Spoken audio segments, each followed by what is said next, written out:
Right, in your sport, well, Stephen alluded to it, and it's all about Patrice Motsepe locally. He has promised to unite all CAF associations should he be elected as president. The Mamelodi Sundowns owner outlined a 10-point plan to make African football more profitable and competitive if he takes the reins. Now, the CAF elections will be held on the 12th of March in Morocco. Motsepe is still up against stiff opposition with candidates from Ivory Coast, Senegal and Mauritania for the top job in African football. Now, within the first 9 to 12 months, we are going to visit, and this is important, within the first 9 to 12 months, I'm going to visit every single African country, everyone, and sit down with the leadership and talk about how do we, what are the priority development and growth projects? Because there may be 10 things we can do, but what are the 3 most important changes, interventions, measures we can take to make a significant improvement in the quality of football in the country, but also to get more supporters to come to the stadium, to watch us on TV, and to get the private sector, because we need money from the private sector. I mean, I will say in front of my brother here from Nigeria, one of the things we are going to do is to talk to our brothers in MTN. And I don't want to mention other companies. Say, but, you know, we are family. Well, Motsepe then added that if he does take the CAF helm, he will ensure that discussions and proposals will be implemented. Now, to talk and have all of these fancy ideas, it's wonderful. But what's more important is, what are we doing? What are the results? So the test for me is not so much what we are talking about now, it's what the results are going to be 2, 3, 4 years from now.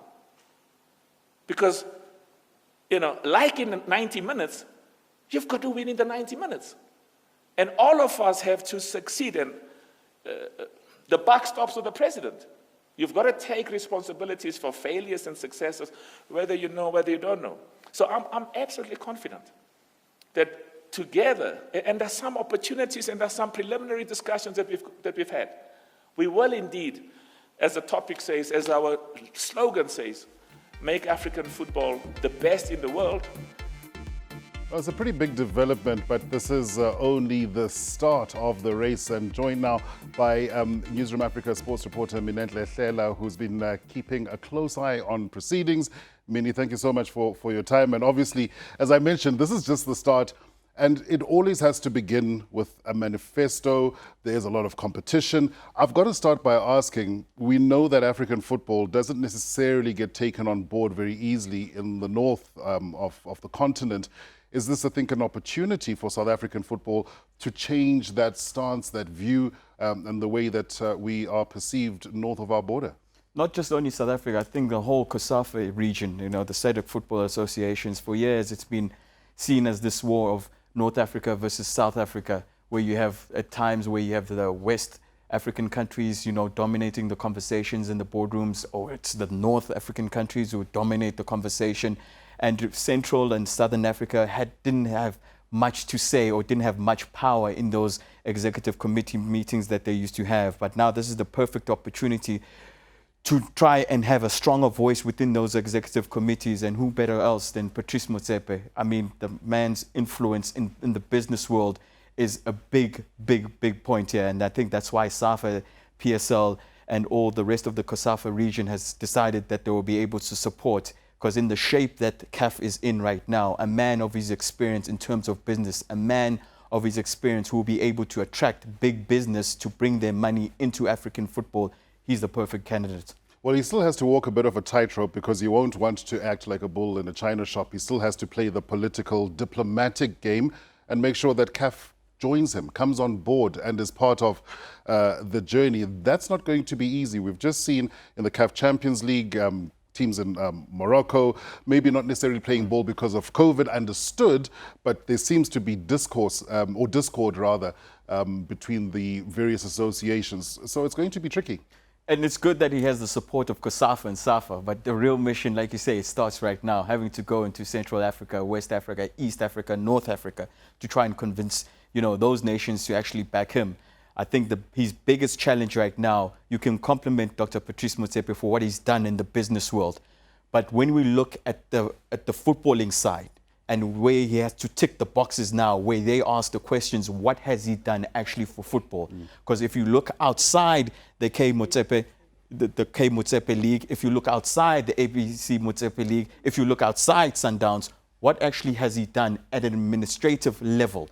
He hasn't run Sundowns from day-to-day runnings. He's the president of it. He checks in from time to time. So now the other competitors he's up against are guys who've been association presidents before, who've run the day-to-day runnings of actual football clubs or association. And therefore, that might count against him when he's supposed to tick those boxes. So his business side right now is looking good. But once he starts asked to be ticking the footballing side of things, I think that's where he's going to start to find a bit of trouble. And you can see the passion he has. You can see the love he has for football and the vision he has. But will that be enough to actually convince all these other nations that when they get to the ballot box, they are able to put a cross on Patrice Motsepe and put in that box? And on the 12th of March in Morocco, he's the man that will be pulled out in that envelope as the next CAF president. Well, he is not, as you say, an administrator, but he is a club president, and that might signal, I suppose, a little bit of a conflict of interest. What's going to have to happen with his relationship with Sundowns? I don't know if it's possible that he can run for the presidency and still own a club.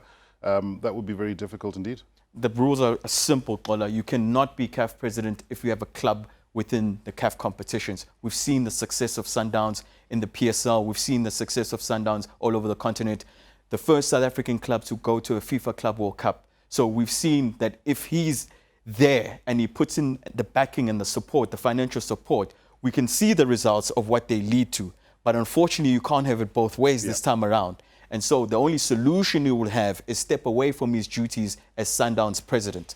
We heard from the press conference, obviously there's talk about possibly his son taking over, but he cannot have any activities within Sundowns. Because if you think about it, if he becomes president of CAF and he's still president of Sundowns, and Sundowns are trying to go as further as they can in the Champions League, then we start seeing results or referee decisions. People are going to start asking questions, Kola. Is it because it's the president's club that's in this competition? So it's a direct conflict of interest, and in the best interest for him in trying to run for the CAF presidency is that he steps away from his Mamelodi Sundowns duties.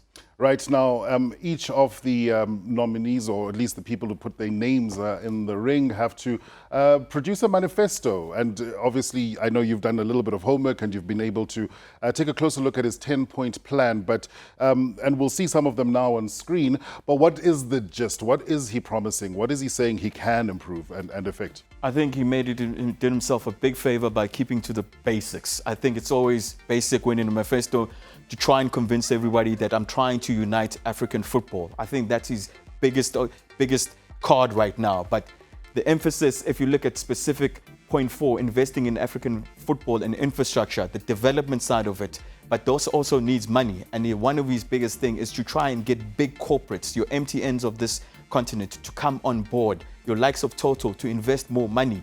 There needs to be more money going into infrastructure, going into development, to ensure that in 3 or 4 years' time, once we want to see the results and we want to see an African country doing well at the 2026 FIFA World Cup, that we've done everything within our power to get the money that's required to push us into a position where we'll be able to compete with South America, North America, and all the European countries. So he wants to make sure that he's able to bring in that money that's specifically required. Another important point, governance. We've known the problems that CAF has had over the years. 1 year we're thinking about the CAF African Cup of Nations must be a 4-year cycle, it must be a 2-year cycle. We don't have a broadcasting rights deal.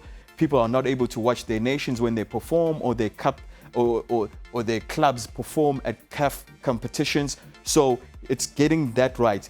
Having deadlines, meeting them, ensuring that monies that are in the system are going to the right people and not to the wrong people and to other people's pockets. It's used properly, that governance within the CAF Confederation is of the highest professional. So to ensure that this institution, which is the mother body of African football, is at its best.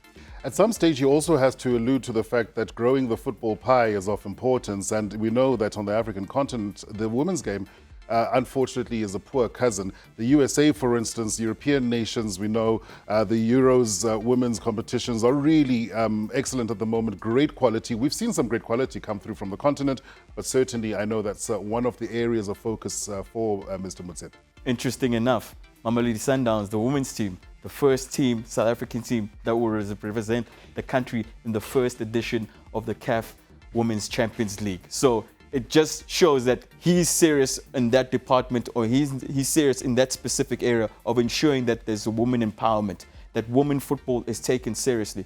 Like you say, the amount of money that goes into the US national team and the US leagues that happen, even in Europe, the amount of money that goes, it's so unjust that in this continent, we're still not putting in enough money.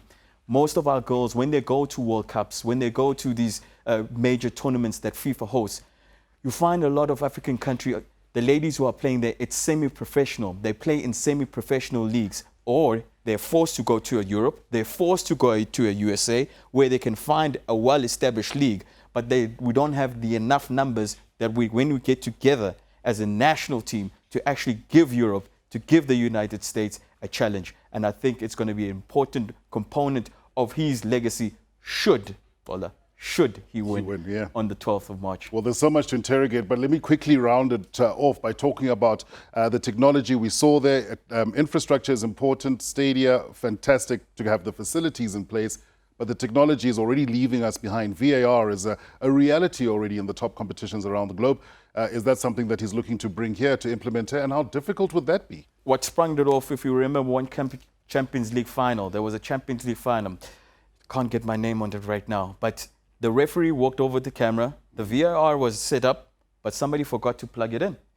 Then the referee is standing right there in front of the screen and he doesn't know what to VAR. So it's important components like that, which he desperately wants to elevate African football to that level where we see of what we see on our TV screens every single night of European football. That's his main mission of it. But he has admitted it's going to take some time. It's going to take people working with him. It's going to take everybody coming to the table and playing their part to ensure that in 4 years' time or 5 years' time, when we look back and we ask ourselves, what did Patrice Motsepe do as his reign as president of CAF? It's tangible, it's visible, and there's been progress. Right, we're out of time, so I'm going to make it a yes, no. Are we going to see him fight for more African representation at World Cups? Yes. Good.